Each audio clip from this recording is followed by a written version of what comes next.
Grab your beverages and turn up your interweb. Solving the world's problems 12 ounces at a time. It's Dudes and Beer.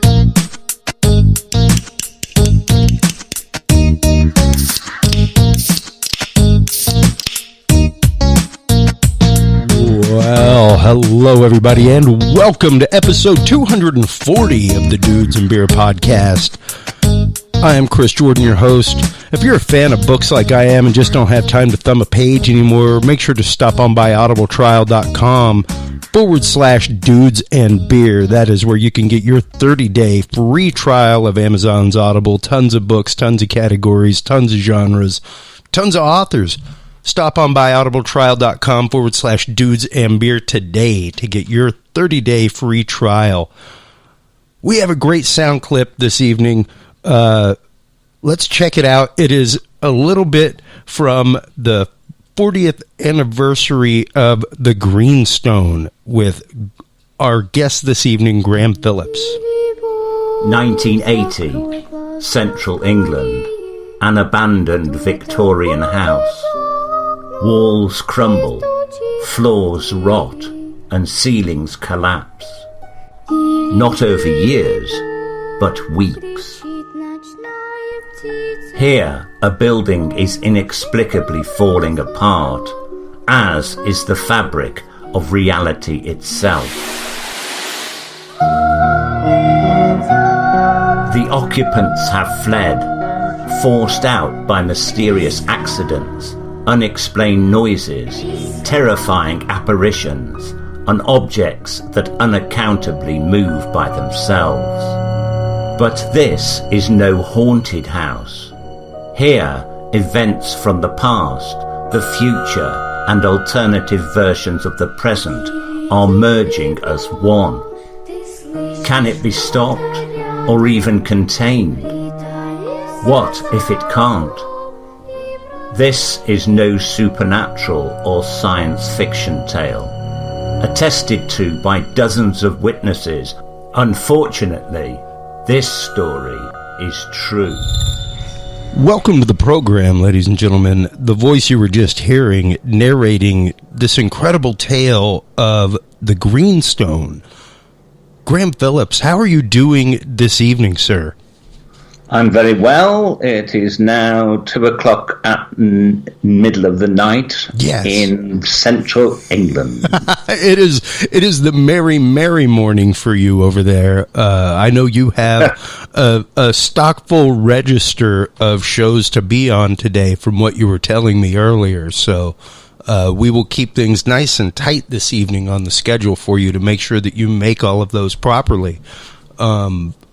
For me, I absolutely love speaking with you about topics like the Greenstone, about topics like your book, Wisdom Keepers of Stonehenge. For me, as someone who has been into these topics for years, stuff like this, King Arthur, the Holy Grail, you are one of the only authors and researchers that takes on these topics, and not only takes them on from their lore, but from a historical aspect as well, and weaves the two together in such a great, amazing form of storytelling.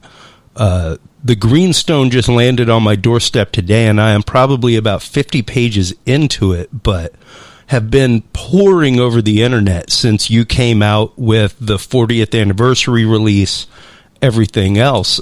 Tell our audience a little bit about your history with the Greenstone, about what the Greenstone is exactly.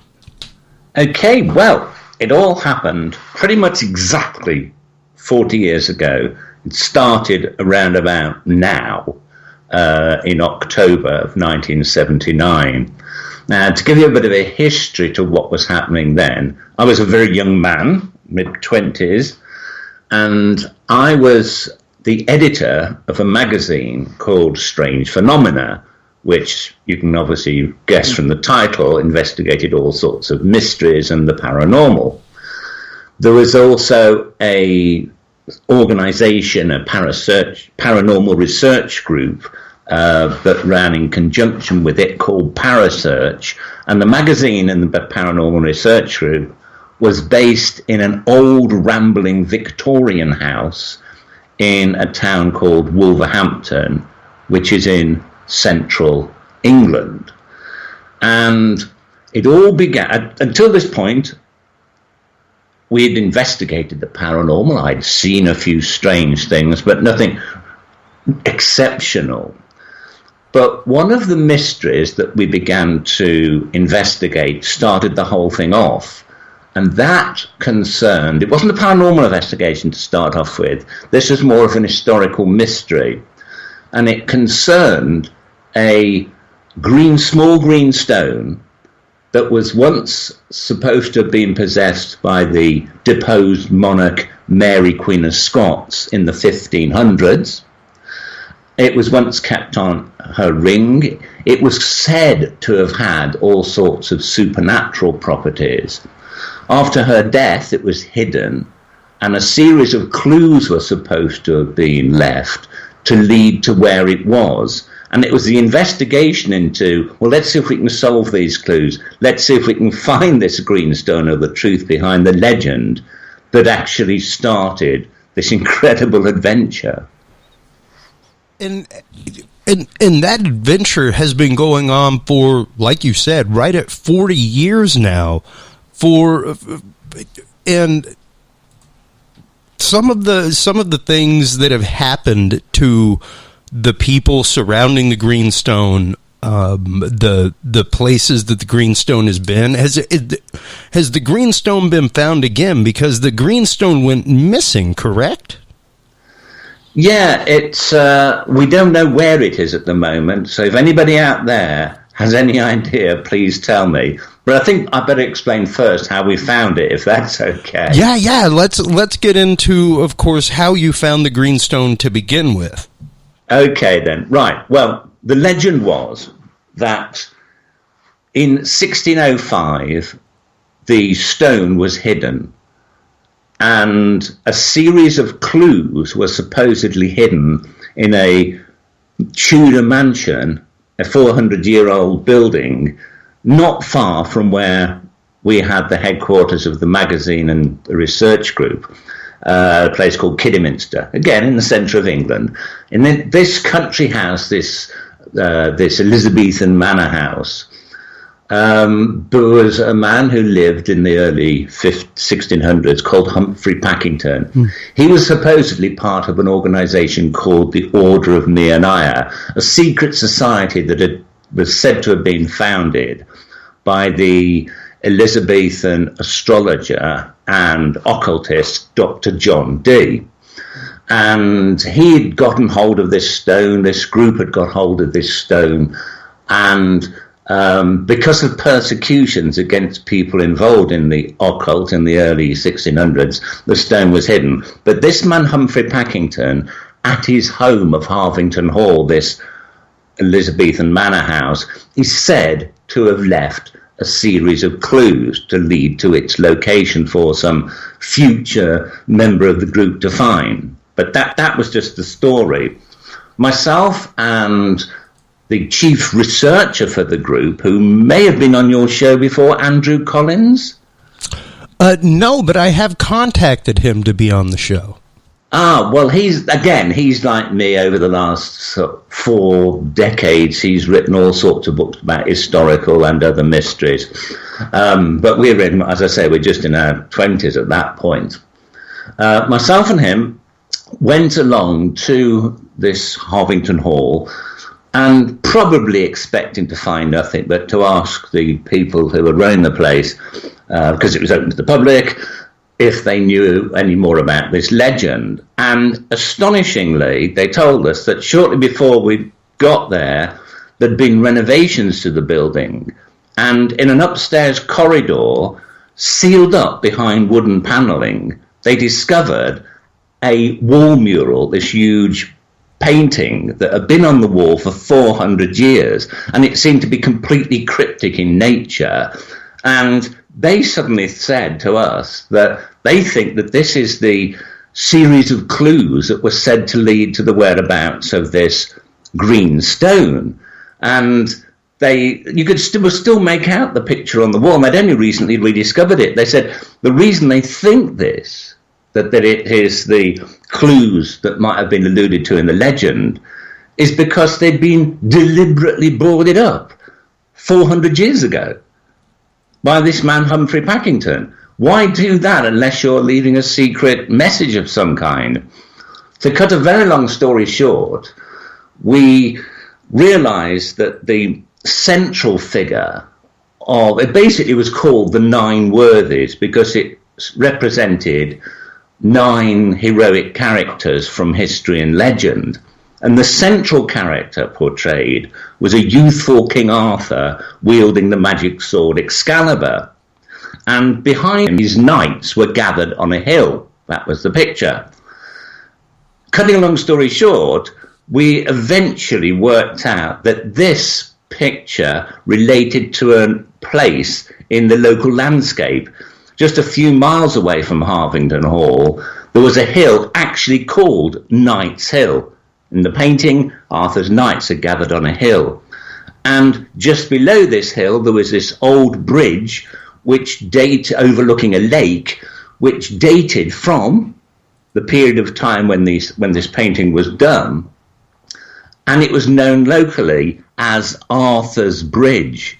So you've got a hill called Knight's Hill, you've got Arthur's Bridge below it. The central theme for these paintings was King Arthur with a bridge, with a hill behind him with his knights on it. So that's where we decided to go.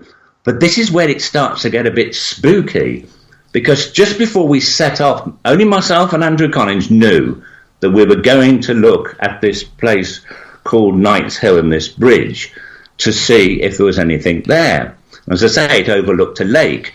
One of the people known to our magazine was a lady by the name of Marion Sunderland, and she was a psychic. She had a dream that she said to us, you're not looking for a stone to start off with, you're looking for a sword that would lead you to a stone.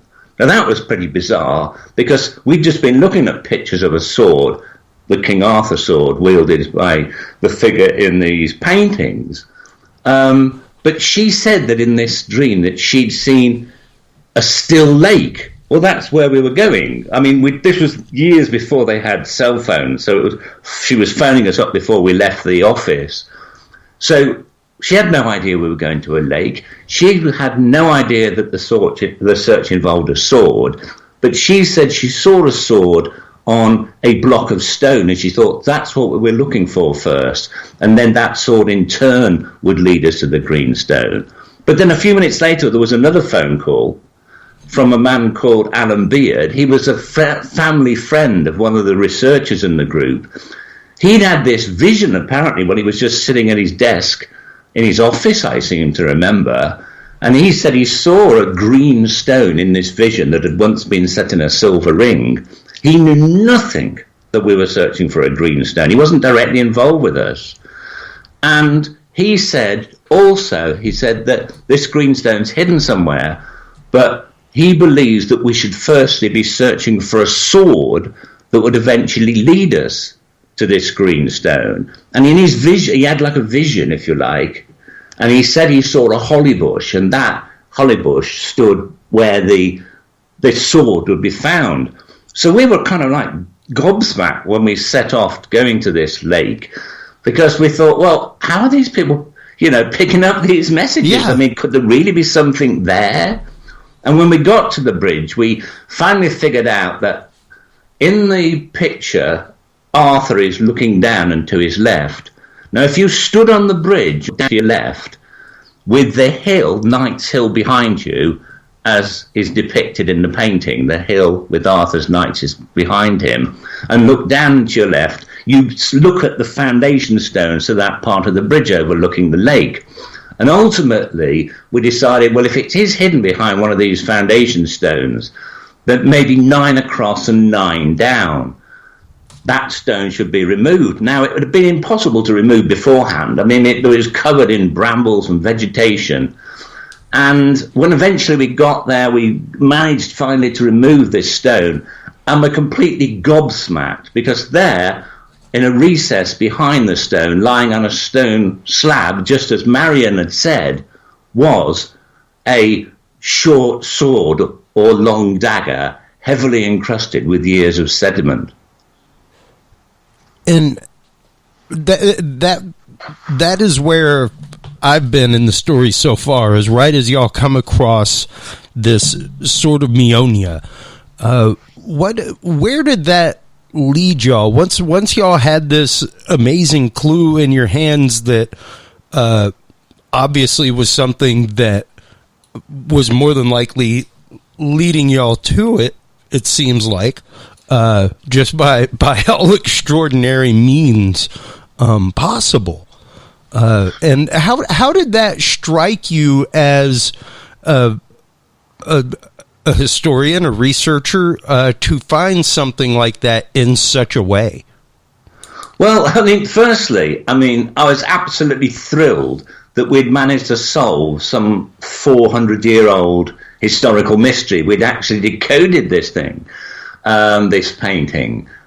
But obviously we hadn't found a green stone like we were originally looking for, but we'd found something that was hidden there. It was taken to a museum, and it was cleaned up and found to be it was about 20 inches long with a 2-inch crossguard. It was made from one single casting of steel, and it was said to have it was identified as a dirk, which is an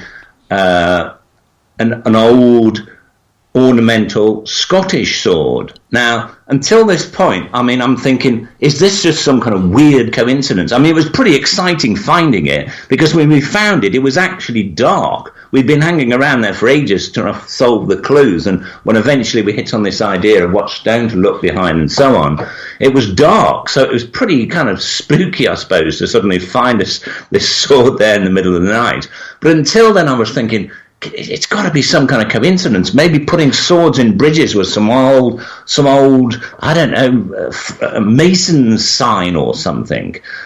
But when the sword was cleaned up, it had on its crossguard embossed the personal insignia of the very person who was once said to have possessed this stone, Mary Queen of Scots, and her symbol was actually marked on it. So we thought, well, the two things definitely tie up. And along its blade was written the words in Elizabethan spelling, Meonia, for Mary. Well, Meonia had been the name of the society that had hidden the stone. So we thought, wow, okay, on an historical level, this is pretty big stuff, and somehow this sword must hold clues to where this stone is. But remember, the legend was that the stone held some kind of supernatural power. Yeah. And what was even more weird, of course, than just finding the sword, was the fact that two people had completely independently, and this is before the days of social media where people put things on Facebook and communicate with each other on cell phones. These people from different parts of the country who had no knowledge of what we were doing and didn't know each other had come up with visions saying that, oh, you're going to find a sword, and the lady had said we were going to find it by a still lake on top of a stone. She'd also said there'd be a strange, overwhelming smell of rotting vegetation when we found it. And that was true. But remember this other guy, Alan Beard, who had also had a dream of a green stone and also saying we should find a sword, said a holly bush would be nearby. Well, there was a huge holly bush directly above where we found this thing. So, because supernatural things were happening to us, I was beginning to believe that maybe this stone we were looking for really did have some kind of supernatural powers. Well, and that to me is the most amazing part, because when the stone does get found, strange things start happening. Odd things start happening. What is some of the hidden history behind the stone before we get into the connection between the sword and the stone and the finding of the stone itself? let's get into a little bit of the Rosicrucians and secret orders that were tied to the possession of the stone. Okay, the people who had this stone, at the time, we didn't know hardly anything about the deeper history behind it. That's all been worked out since. And I'm working on a new book as we speak, which is all about who this Order of Meonia actually was. So I can tell you quite a lot about it, which we didn't know at the time. But basically, the Order of Meonia was founded in, I think it was, let me get the date straight off of my brain without looking on the computer, in 1572. A new star seemed to have appeared in the heavens. Now, we know now it was not a star appearing out of nowhere. It was actually a supernova, an exploding star, which suddenly became visible for many months from Earth, where no star seemed to have been before. And these events are very rare. They only happen every few centuries in the Milky Way, on average. So nobody had actually really seen anything like this before. And because the only thing that people could make some kind of link with a new star appearing in the skies is obviously in the Bible, where a new star proclaims the birth of Christ. Yeah. Well, people began to believe, because this star had appeared in the constellation of Cygnus the Swan, that this star was the astrological interpretation of this, because the swan was a symbol of of enlightenment, that this held a new age of enlightenment. And the person who became the chief astrologer to Queen Elizabeth I, who was on the throne in England at the time, in 1572, remember back then, Elizabeth wasn't that against things like the occult and astrology. Oh, sure, of course not. Wasn't considered witchcraft back then. That was much later. And so this influential and rich guy, Dr. John Dee, began to write all about what this star might mean. It's a new age of enlightenment and discovery, and a lot of these things were happening. It's the time of the beginning of science. It's the time when the first voyages to the New World were taking place, to North America. The first English colony in North America was founded, and so on. So it was a new age. But some people also believed that it was a new age of spiritual or mystical enlightenment. Yeah, and they went round grabbing or getting hold of various artifacts that they believed were important. And one of these was this green stone that had been in the possession of the royal family of Scotland for centuries, that had belonged to Mary Queen of Scots. When she was executed in the 1580s, 1587, if I remember right, before she was executed, this stone was given to this group, the Order of Meonia, that had been founded by Dr. John Dee. Why Meonia? Well, it's quite a long story, but basically Meonia in ancient Greek means a swan. So it's kind of named after the symbol, the constellation in which the star appeared.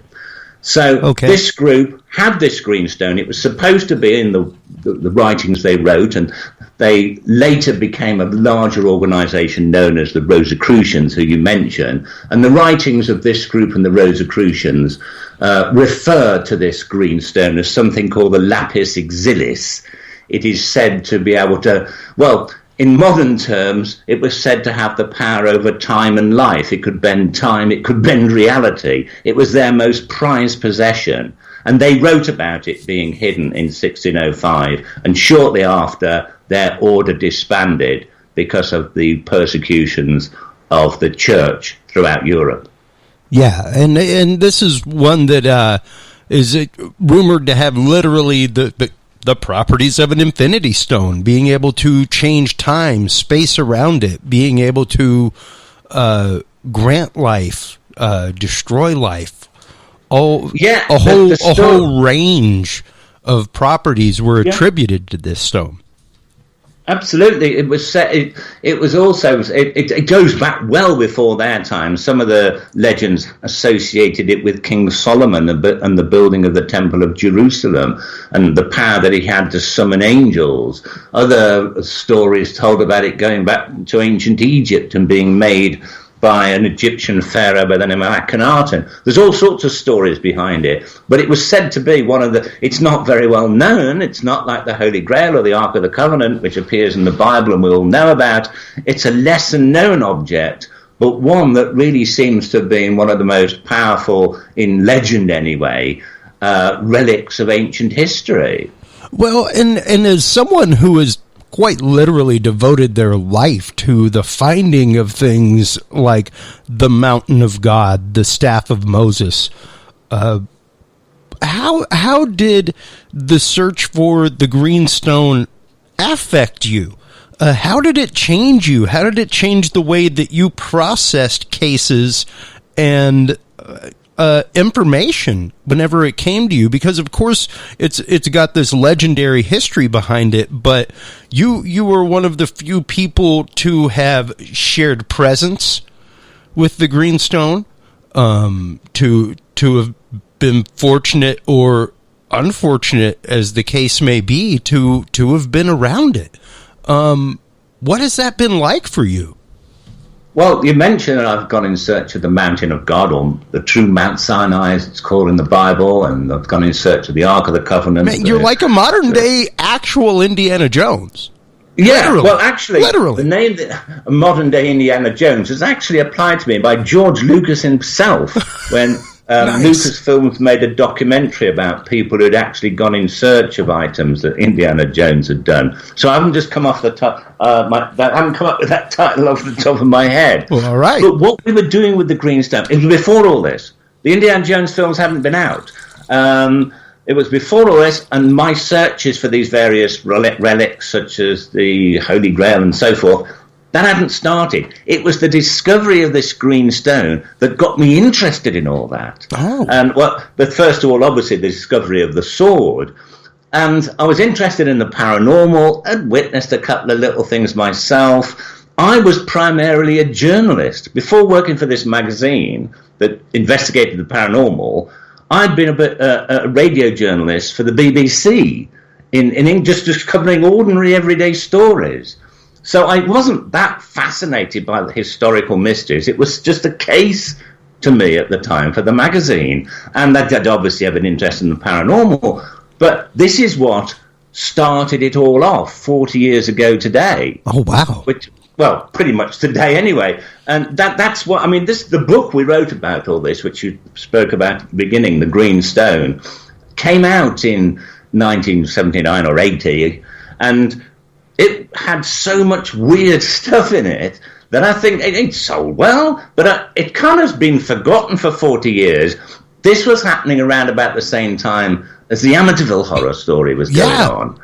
And so people were interested and knew about ghosts and poltergeists and all that. But the idea of finding ancient relics and stuff and the kind of weird like time shifts and all that sort of stuff that eventually happened after we found the stone, that is something that people are far more into today because of the way that, you know, science fiction and paranormal stories are told. Back then, most people, it was just haunted houses or vampires, and that's it. You know, the sort of things we were doing, searching for artifacts years before anything to do with the Da Vinci Code. It was just, I think, too much for people. Yeah, well, and I think I think it's one of those. It's a story. It's intangible. You know, why would you look for something that is fable? You know, I think is really the mentality that most people would have when, as we discussed with the Wisdom Keepers of Stonehenge, what is fable is based on fact at some point. These stories didn't just come around, and they weren't just told by this culture and that culture for no good reason. You know, they didn't take careful care to not only craft these stories, but to actively keep them alive in their subculture for no good reason. Yeah, and the thing about this is that the search for the sword was amazing enough. The search for the stone that went after this is a bit complicated, so I'll keep it very simple. One of the things that happened is one of the people involved thought of holding the sword and that it would somehow be able to lead them in the general direction of it by using it as some kind of divining rod. That was just a theory that came up.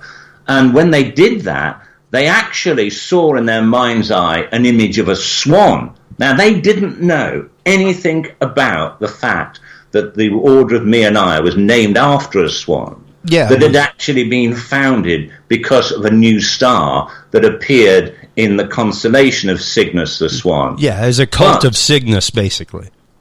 But the interesting thing is, the place where this star had appeared, there was two other stars that appeared around the year 1600, which also influenced this secret society. But I'll just talk about one of them, which wasn't actually a supernova. It's known today by astronomers to be a variable star. It's a star that suddenly brightened up to be invisible to the naked eye beforehand, but then suddenly became visible.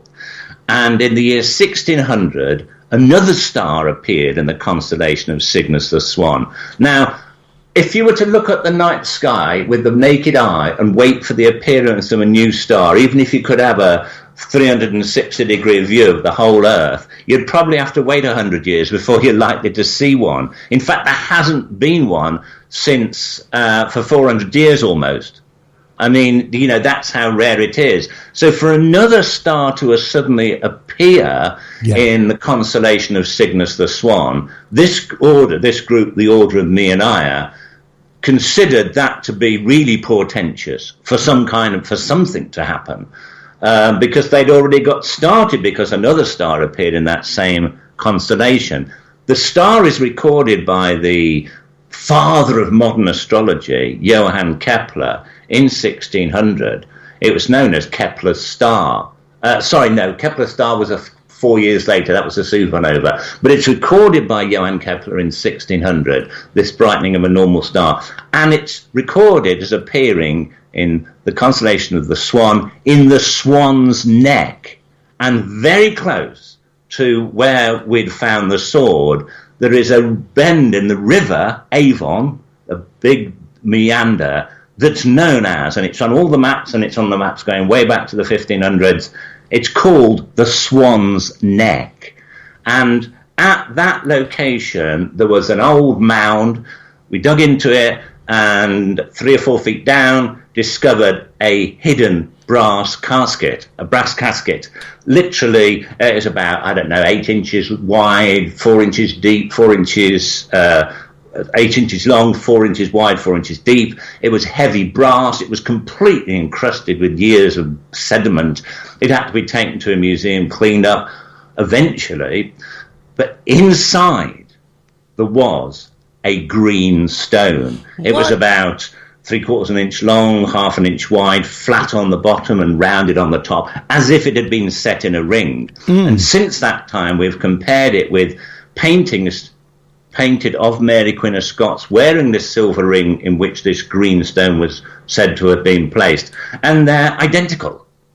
So we'd found the green stone that this legend had spoken about, and because the sword itself was handed over to the person whose land it was on, and a strange coincidence is that the Earl of Coventry, the man who actually, Lord Coventry, who owned that land, donated it to a local museum, and it's still there on the wall to be seen today. So if anybody visits central England, goes to a town called Upton upon Severn, goes into a museum called the Tudor House Museum, and you will see the sword we found. It's on display with all information about it. It just turns out, by sheer chance, this museum happens to have been the home of Dr. John Dee, very man who founded the order the sword belonged to. So it's like weird sort. Is that what they call a meaningful coincidence? Yeah. I would say they would call that a more than meaningful coincidence. Synchronicity, I believe, is the term that Sigmund Freud thought up for it. Yeah. Meaningful coincidence or fate. Yeah. But the stone, nobody could decide whose land that was on. So we just got to keep it. So the sword and the stone and the casket, it's made, by the way, the people might be thinking, what's the stone made out of? Just ordinary jade. It's not made out of anything peculiar or some stone that isn't known element. It's made of jade. So we thought, okay, we've had some psychic things take place during the search for this, like the person who held the sword seeing a swan, and other people know we were looking for a sword first. But I didn't really believe that the stone had any kind of paranormal properties until all hell started breaking loose at the offices of our magazine. And I mean, so much so that it was written up in regular newspapers, everything else. Explain some of the goings on at Paranormal Magazine at the height of all this. What were some of the things that y'all were experiencing on the regular, Graham? Okay, well, first of all, there's about 12 to 15 people working there at any one time. It's a big, rambling old Victorian house. It's your typical. If you want to imagine what a typical haunted house looks like, that's what the building was. Basically, it looked like your typical haunted house, but inside it'd be nicely decorated, so you're okay. But it's a big building, so there's about 12 or 15 people working there, running the magazine, also doing the paranormal research.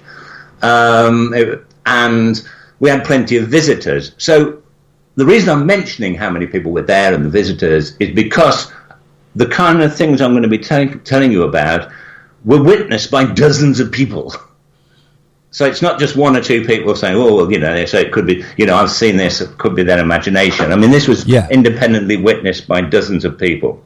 It started, now, what I must mention is, at first, and for a long time, we never associated what was going on, the paranormal events, with the green stone.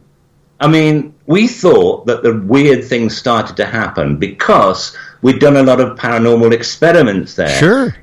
We'd held, we'd got mediums had been there and we'd tested them. We'd held seances and all that. And we kind of generally thought that is what started it. I didn't really think that the green stone actually had any power to do what was going on. Anyway, it began quite low key, really, with items fusing out. Electrical items would give us shocks unexpectedly, more so than you'd expect. Light bulbs began to blow or suddenly dim. Electrical appliances just kept going wrong. So we called in the electricity company, who said there's nothing wrong with the wiring.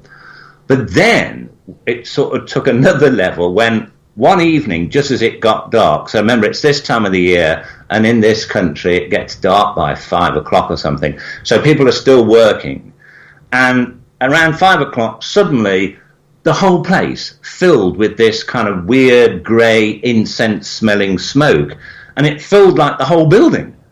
Different rooms, even behind closed doors and inside closets.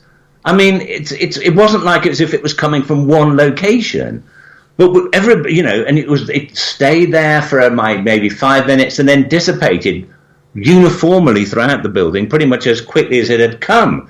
And I don't know, 15 people must have witnessed that. Wow! And we thought the only thing it could be that we looked for a fire, we couldn't find one. We thought that the wiring must be smouldering, so the electric company was called back in. They could find nothing to account for it. They went about the building with their instruments to see if they could figure out if there's any heat build up behind the walls or anything. Nothing.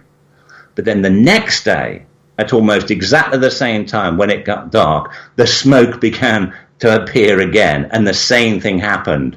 And for over a period of a week, every night as it got dark, the smoke appeared. And because this was, so many people were witnessing this, the local newspaper got hold of the story. So as you said, the press knew about it. Yeah. They sent journalists along. The journalists came along and tried to, oh no, this is some kind of trickery you're pulling to try and get publicity for your magazine or something. Well, explain it then. We even had the BBC television news turned up. Unfortunately, at that time, we didn't all have digital cameras like we have on phones now, so we hadn't got cameras rolling or video, but we did get get it filmed by the BBC, who sent a news team along to witness this happening. And they went out of their way. They brought in some electronics expert to try and prove that we were faking this in some way.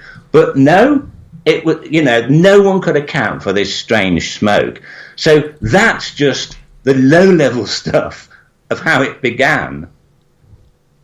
And like you said, this is what catalyzed you. This is what changed you from being just a normal reporter who did a little bit of paranormal stuff on the side, things like that, to someone that made this really their mission in life, to go out and find such objects and lend credence to the legendary history of things like that.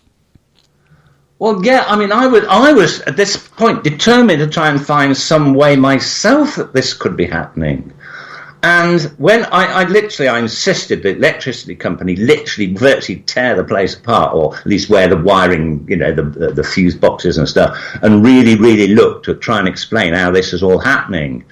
And when they did, they said that they were completely sort of mystified, because they said, it's almost as if something is drawing power off your electrical system.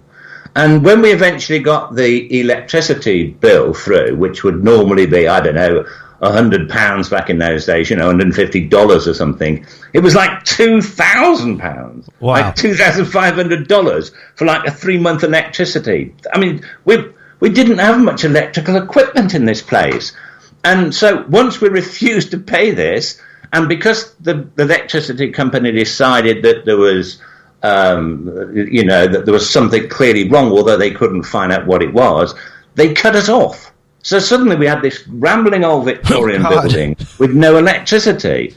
So we had to move the paranormal research bit and the magazine somewhere else, but we still had a year remaining on the lease. Now, then, I mean, things got really... While the removal company were moving stuff out of the property, they started... I mean, maybe they've seen about this on the news. It became quite well known that strange things are happening. But they claimed that they saw office furniture moving around, like chairs, doors slamming and closing and opening on their own.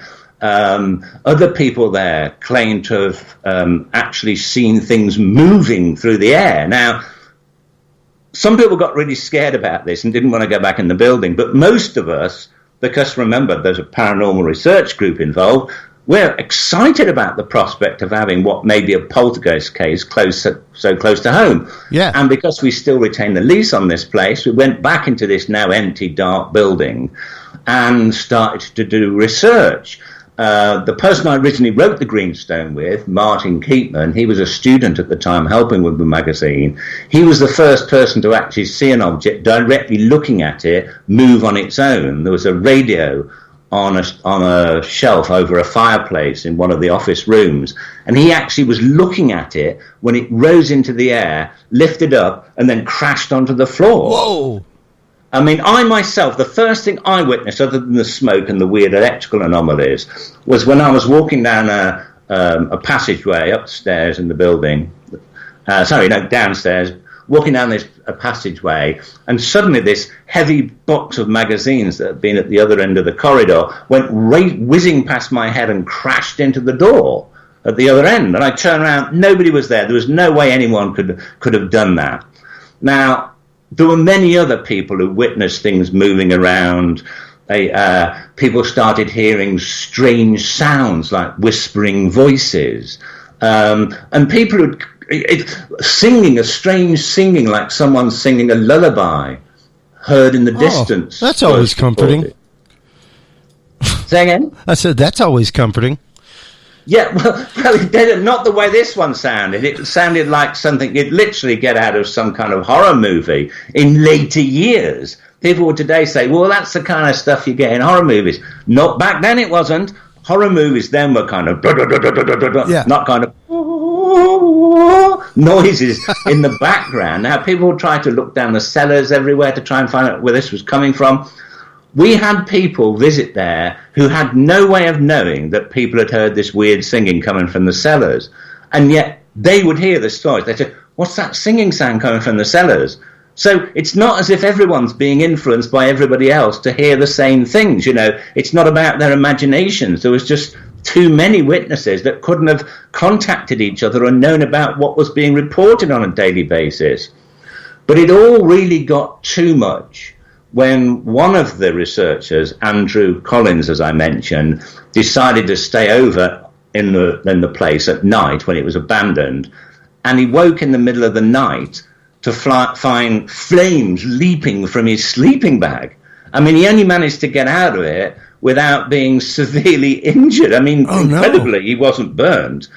And no one could account for how that had happened. Because we hadn't got any lighting in there, there were candles. Remember, the electricity has been switched off. There were candles and flashlights, but there was no candles anywhere near him. He didn't smoke. There was no way he could have literally caught fire. But other strange kind of fiery phenomena took place. On one occasion, there was somebody had dropped a coin on the floor. I don't know what, but, you know, like a sort of like a penny or something, which had been dropped on the floor. And like loads of us saw which suddenly we noticed this red, and we could smell this weird smell, and there was like this red glow in the corner. And we could see that somehow this coin had suddenly become red hot and melted into the carpet. So these were the kind of weird things that were going on. Wow. And at what point did y'all begin to attribute it to the green stone to begin with? And when did the green stone go missing? Okay, well, as I say, this is taking place over a number of months. And sure. Again, no one's assuming. The reason, a good reason not to assume it, I don't think, to do with the green stone, is the green stone was no longer in the building at this point. Once the electricity went off and we'd moved headquarters, it was somewhere else. So, you know, no one was assuming it had anything to do with the green stone. But I think it got to a real kind of head when the apparitions began to appear. People began to see this figure dressed in Victorian clothes with like a top hat and a long frock coat, sort of like the way you see President Lincoln dressed, that sort of thing. Yeah. A lot of people would see that figure there inside the house.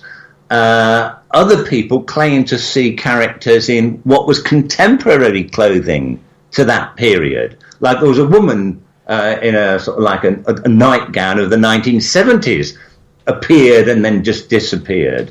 On one occasion, because going back then it was the period of the punk rockers, and somebody actually sort of saw somebody dressed like a young man dressed with like the Mohican haircut thing like they used to have then, and leather trousers and stuff, standing in the front room, just standing there. And loads of people witnessed that. But I think the most incredible apparition was that people started seeing what can only be described as an Egyptian princess. I mean, she had the hair, a woman of about 20. She had the hair Egyptian style, like you see. I know Elizabeth Taylor dressed up as Cleopatra for the film, looked that kind of thing. I mean, we were getting all these characters from different periods of history, not just Victorian characters, as you'd imagine in a Victorian house, but seemingly people from alternative versions of the present. I mean, it was just weird. And then the place started falling apart. It had only been abandoned for a couple of months, and suddenly the plaster would start falling from the walls, the ceilings collapsed, the pipes would rust and burst. That the whole place began to mould over. On one occasion, this blue gelatinous substance started oozing from the walls. I mean, whatever that was, who knows? But it was almost as if time inside the house was passing at some kind of accelerated rate.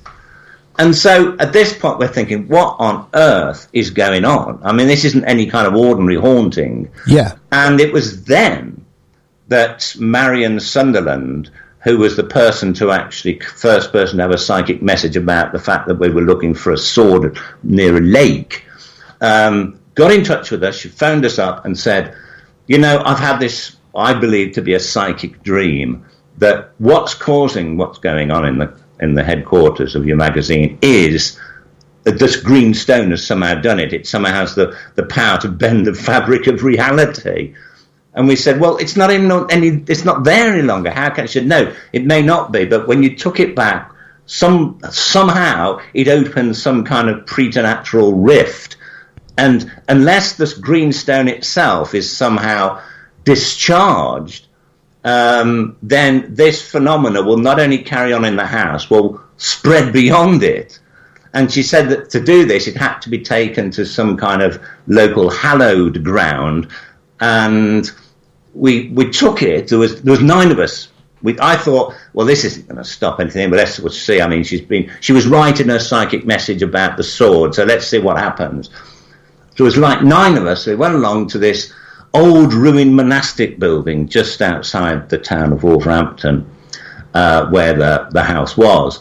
And it was literally in the countryside, old ruined, fallen, no roof on it, just ruined walls of this old priory, White Ladies Priory as it was called. I think that was chosen because somebody had done some research suggesting that that's where the stone was originally fashioned or something.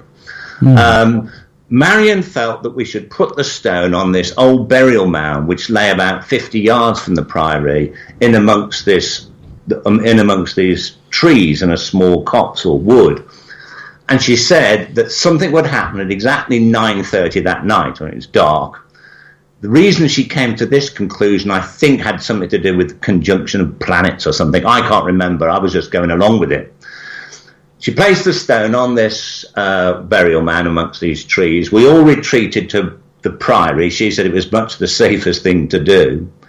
We stood inside the walls of the priory, and at pretty much exactly 9:30, as she'd said, these really strange screeching noises started to come from the wood. One of the people who was present was a local agricultural and horticultural officer, somebody who was completely au fait with the countryside and the noises that animals made. And he says himself that I'd never heard any animal or anything in the natural world make noises like these. They were just weird, like kind of screeching sounds. And then shortly after that, this was like, I'd totally gobsmacked me. There was like these 5 balls of brilliant white light rose into the air above the trees, and we were all just standing there staring. It lit up the whole area around. We could see each other, before it had been darkness. They merged together as one large ball of light, 8 feet across perhaps, which started silently drifting towards us before exploding with this blinding light and an ear-shattering bang. And at that, Marion just said, right, the power of the stone's discharged, and we all just got out of there as quickly as possible. I think it was the next day we went back to find the stone. And that, literally, was the end of it. There was no more paranormal stuff going on in the house. It remained empty for a long time. It didn't suddenly come back together after falling apart. Eventually, it was bought, sold, and then turned into apartments. And as far as I know, to this day, it's an ordinary house with no haunting whatsoever. Wow. Now, is it the case? I know in some states here in the United States, you have to disclose whenever things like that have occurred, like if you've had a death on the property, if you have a history of haunting or anything like that. Is that the case there? No, in the UK? There isn't such a law. Yeah, I mean, literally, you could have a place that's supposed to have had. No, not at all. It's completely. Do you, as a formal paranormal investigator and researcher into such areas, do you find that responsible? I don't know. I mean, I'm no lawyer. I would think. Well, I mean, just as an experiencer of the paranormal. Well, personally, I try. A few years ago, 20 years ago, I tried to buy the place. I was going to turn it into a museum. Sure. But loads of people, I mean, they didn't have any problem selling the place because I couldn't afford what they were asking for it. And really, in this country, it's different to the States. There are famous houses that I know of in this country that are haunted. It puts the price up. So people making up stories. There's not a place in this. There's not a public place, a hotel or a pub in this country that doesn't claim to have ghosts. So it's the opposite as it is in the States. True. I think the law here I should can see be that. to not tell people a place is haunted. That's right. But you did mention about the stone and what happened to it. I mean, I didn't keep the stone myself. A Casket, somebody else did it. This lady Marion, who was the one who come up with the idea about discharging it, she got to keep it, and one of her family eventually sold it. And because she has been, dead for a good few years now. I mean, a lot of the people involved in all this were a lot older than myself and Andy. So since passed from natural causes, we have no idea where it is, and that's why I said at the beginning, if anybody knows where it is, please let us know. Yeah, because, I mean, what an incredible story, what an incredible piece of paranormal history to have been hip deep involved in, Graham. And especially something that steeled you in such a way that it led you down the path of research and discovery into so many realms of knowledge.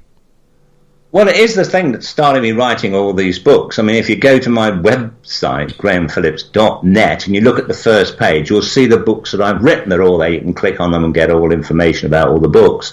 But you'll see that they're nearly all about researching into ancient relics, lost artifacts, but they don't all involve the paranormal. No. The Green Stone is what was the only kind of paranormal story that I wrote, really. I mean, there was a follow-up, but that hasn't been in print for years.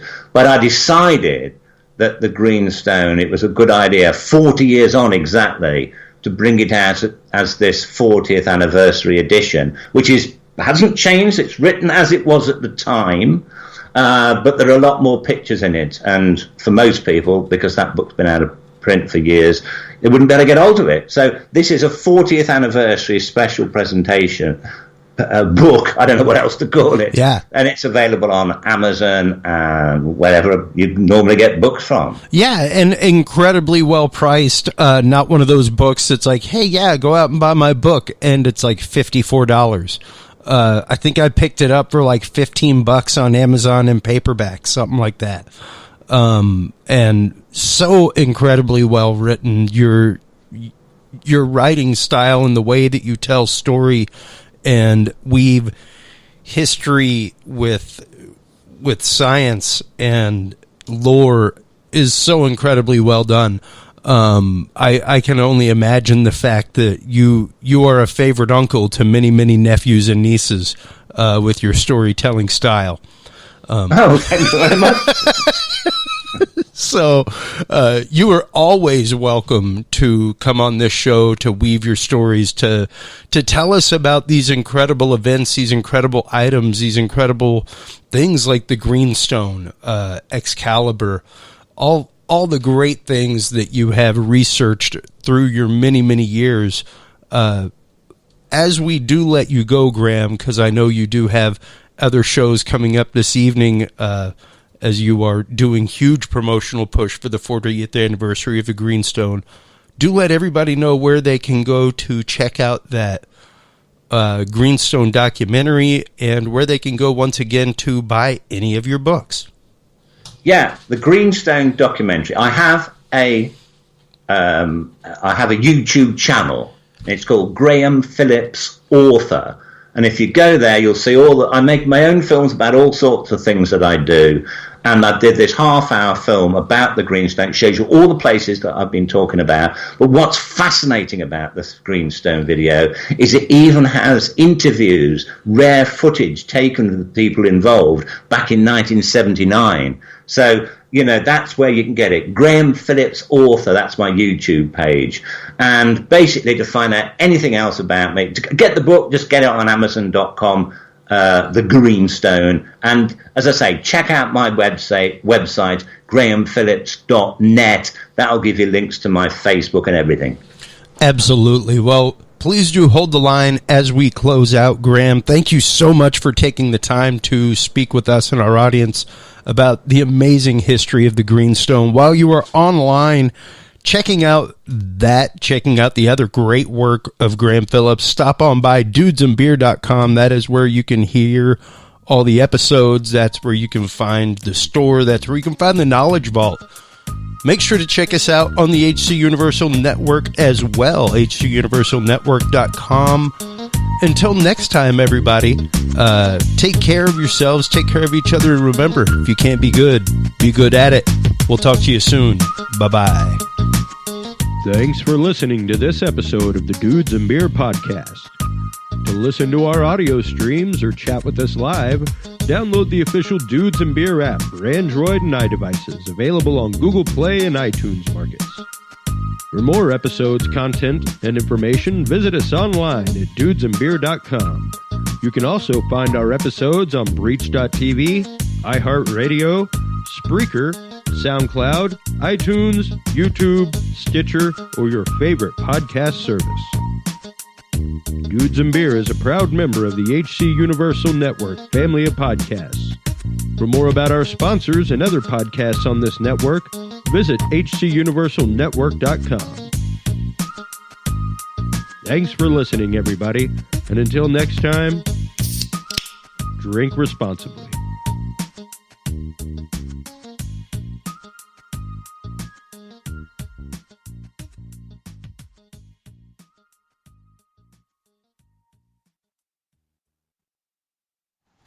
Graham, that was great. Oh, thank